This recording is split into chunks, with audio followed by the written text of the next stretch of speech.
Fala galera, tudo bem? Hoje a gente vai começar a tratar da parte de evolução de tabela periódica.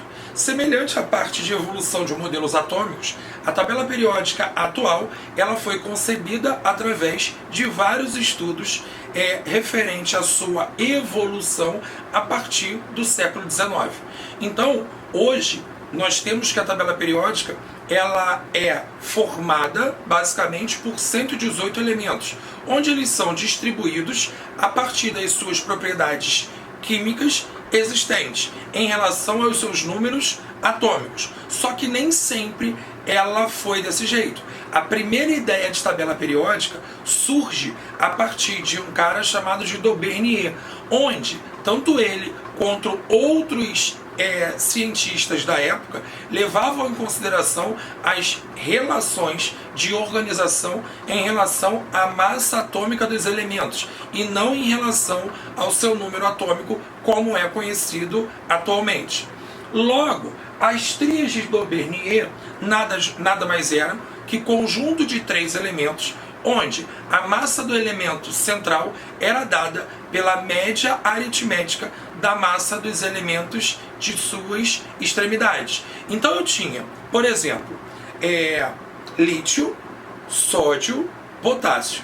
A massa do elemento sódio ela era dada pela média aritmética entre a massa do lítio e a massa do potássio. Se isso fosse verdade, era obedecida uma tríade.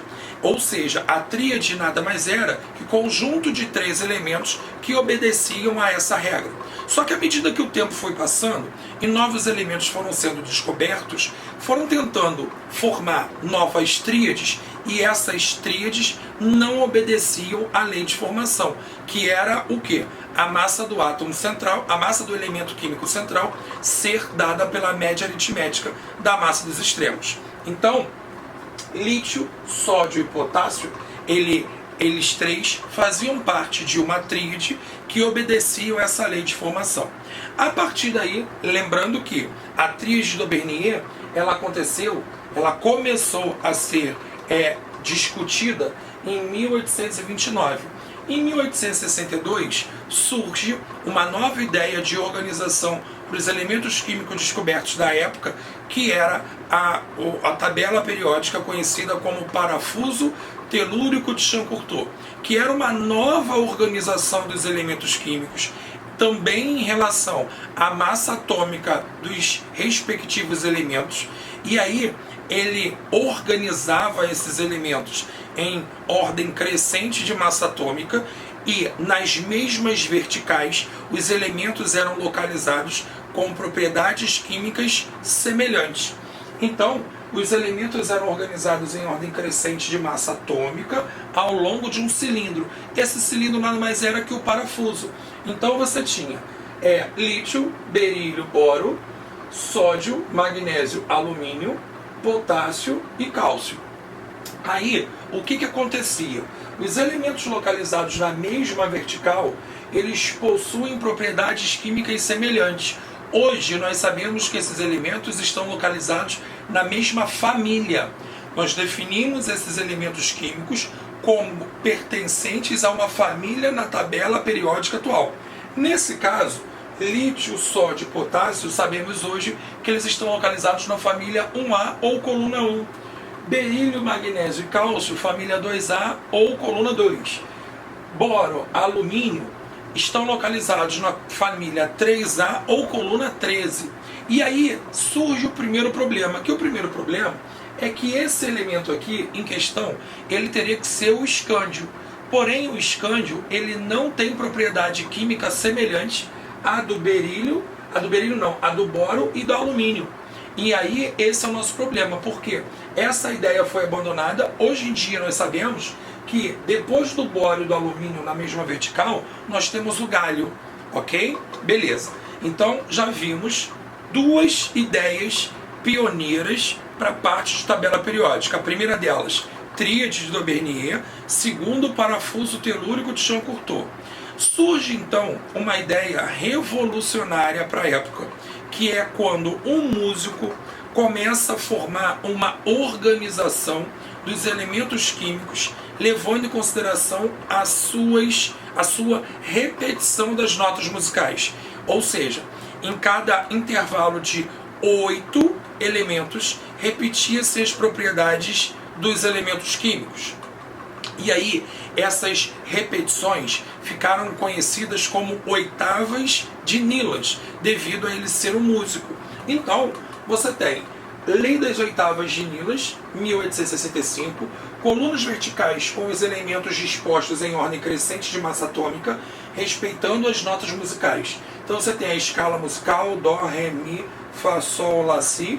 Aí você tem a primeira oitava, hidrogênio, lítio, berílio, boro, carbono, nitrogênio, oxigênio. Ou seja, conjunto de 8 elementos iam ter a repetição das suas propriedades. E aí vinha flúor, sódio, magnésio, alumínio, silício, fósforo e enxofre. Essa ideia ela foi abandonada, porém ela foi uma ideia revolucionária para a época, porque ela mostra para a sociedade científica da época uma repetição das propriedades dos elementos no intervalo de tempo, que mais à frente vamos definir como lei da periodicidade, definida por Moseley. Até então, gente, esses três iniciais cientistas da época, eles definiam que a tabela periódica ela era organizada em relação à sua massa atômica. Vamos lembrar uma coisa? Existe uma diferença muito importante entre massa atômica e número de massa. O número de massa de um elemento químico está localizado sempre no núcleo atômico, onde eu tenho prótons e nêutrons. Ou seja, o número de massa de qualquer elemento químico é dada pelo somatório de prótons e nêutrons. Agora, sua massa atômica ela é dada pela média ponderada dos isótopos em relação à abundância de cada elemento na natureza. Então, são dois conceitos extremamente diferentes, distintos. Tanto que as tabelas periódicas não cabe a existência de número de massa na tabela periódica. O que você tem na tabela periódica é o número atômico e a massa atômica. Ok? Beleza. E aí surge, logo em seguida, da ideia de Nilas, das oitavas de Nilas, surge a ideia de Mendeleev. Mendeleev foi o cara que teve a ideia de tabela periódica mais meticulosa da época. Ele pegou cerca de 63 elementos, dispôs numa mesa retangular, onde ele distribuiu esses elementos dispostos em ordem crescente de massa atômica, em colunas. Então ele colocou os elementos dispostos em ordem crescente de massa atômica nas colunas, e ele conseguiu perceber uma determinada formação nessa tabela. E aí ele percebeu que ele deixou alguns espaços a serem preenchidos à medida que novos elementos químicos fossem sendo descobertos. Então, a ideia mais pertinente até então para a questão de modelo de tabela periódica foi a ideia de Mendeleev. Tanto que a nossa tabela periódica atual faz alusão à ideia de Mendeleev. Toda ela é baseada na ideia de Mendeleev e na ideia de Moseley, que é o que nós vamos ver agora. Na ideia de Mendeleev, os elementos na primeira coluna seriam eles: hidrogênio, lítio, sódio, potássio. Na segunda coluna você teria berílio, magnésio, cálcio. Na terceira coluna, boro, alumínio. Esse próximo elemento, ele não tinha sido descoberto ainda. Mais à frente nós vamos perceber que esse cara é o gálio. Depois você tem o carbono, o silício, outro elemento que não tinha sido descoberto. Logo depois você tinha o nitrogênio, você tinha o fósforo, você tinha o arsênio. Aqui você tinha o oxigênio, o enxofre e o selênio. Então, essa ideia mais meticulosa, mais cuidadosa da organização de tabela periódica vem de Dmitri Mendeleev. E logo depois, em 1913, surge os elementos sendo dispostos em ordem crescente de número atômico, que é o que nós definimos como lei da periodicidade dos elementos. Ou seja, os elementos vão ser distribuídos da esquerda para a direita é através dos números atômicos crescentes existentes até então. Essa lei nós definimos como lei da periodicidade. Hoje em dia, nós temos uma tabela periódica atual com 18 colunas divididas em dois grupos. Um bloco que nós definimos como bloco A, que são os elementos representativos, e um bloco B, que são os elementos de transição. Nos elementos de transição, eles são divididos em elementos de transição interna e elemento de transição externa. Os elementos de transição interna, eles são os elementos que terminam a sua distribuição eletrônica no subnível F. Os elementos de transição externa são os elementos que terminam a sua distribuição eletrônica no subnível D. Os elementos que terminam a sua distribuição eletrônica no subnível S e P são chamados de elementos representativos. Os elementos representativos, eles possuem 8 famílias ou 8 colunas, de 1A, 2A até a família 8A ao 0. Família 1A, 2A, 3A, 4A, 5A, 6A, 7A, 8A ou família 0 são os elementos representativos. Família 1A, família dos metais alcalinos, 2A, alcalinos terrosos, 3A, família do boro, 4A, família do carbono, 5A, família do nitrogênio, 6A, família dos calcogênios, 7A, halogênios, 8A ou 0, família dos gases nobres. É importante que você entenda que eu também posso definir a minha tabela periódica em termos de coluna. Então seria coluna 1, 2, respectivamente, 1A e 2A. Coluna 13, 14, 15, 16, 17 e 18, respectivamente, 3A, 4A, 5A, 6A, 7A e 8A. Os elementos da família B, eles formam, na sua tabela atual, 10 colunas. Só que dessas 10 colunas, você tem 1B, 2B, 3B, 4B, 5B, 6B e assim por diante. Então, essas 10 colunas formam o bloco dos elementos de transição. Ok? Beleza até aí? Então, isso, fim da nossa ideia de evolução de tabela periódica.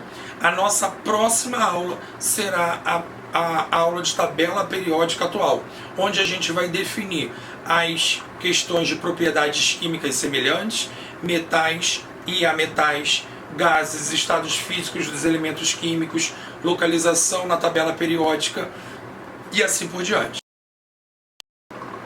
Então, galera, continuando a nossa aula de evolução de tabela periódica, agora a gente começa a falar na parte de tabela periódica atual.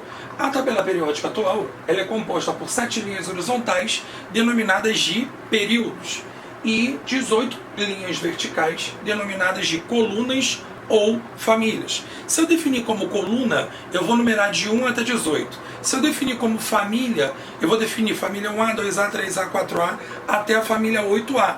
A mesma coisa acontece para as famílias do bloco B.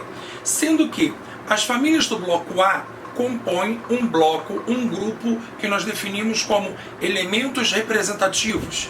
E todos os elementos representativos, eles terminam a sua distribuição eletrônica nos subníveis S ou subnível P.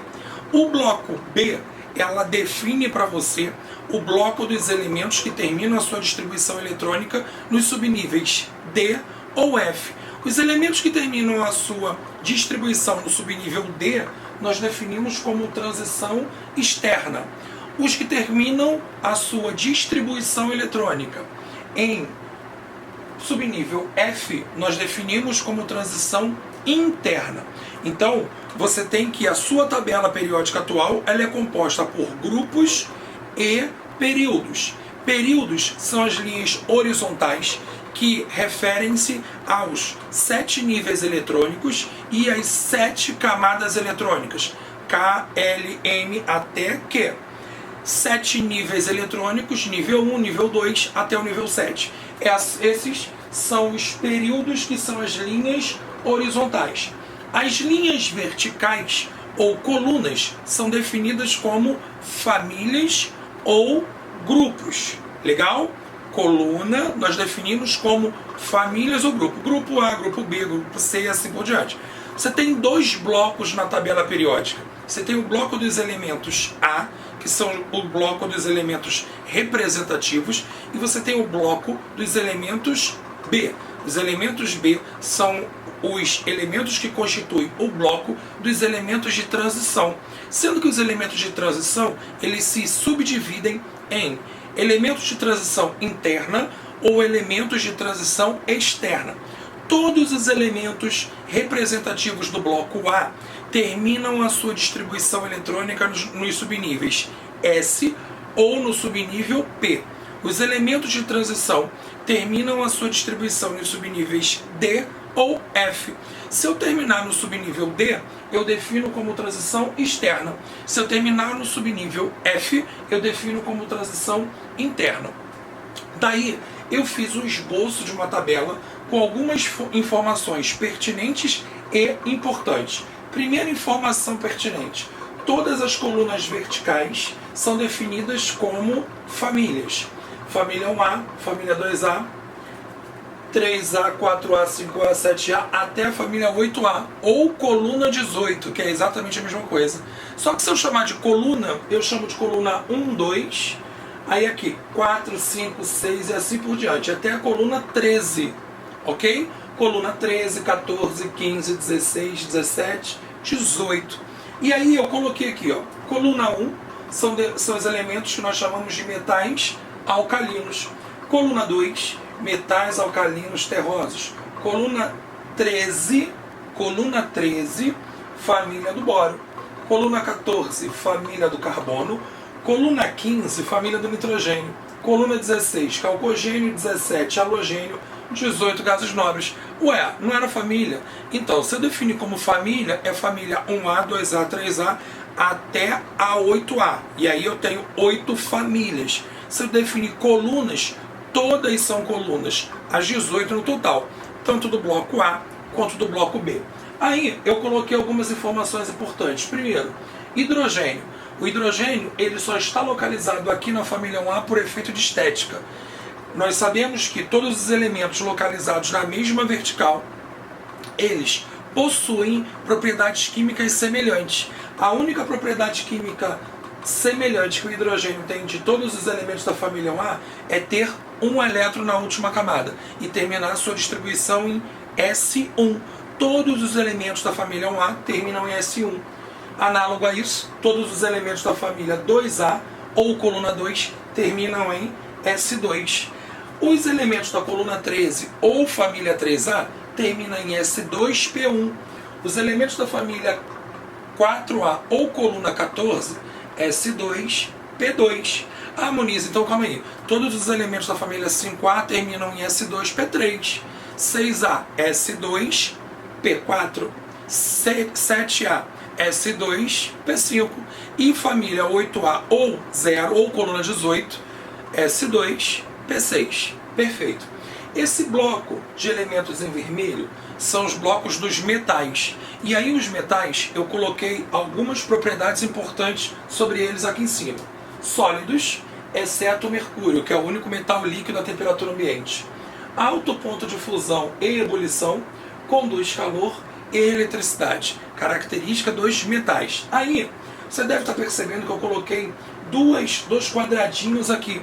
Isso aqui são a série dos actinídeos e dos lantanídeos.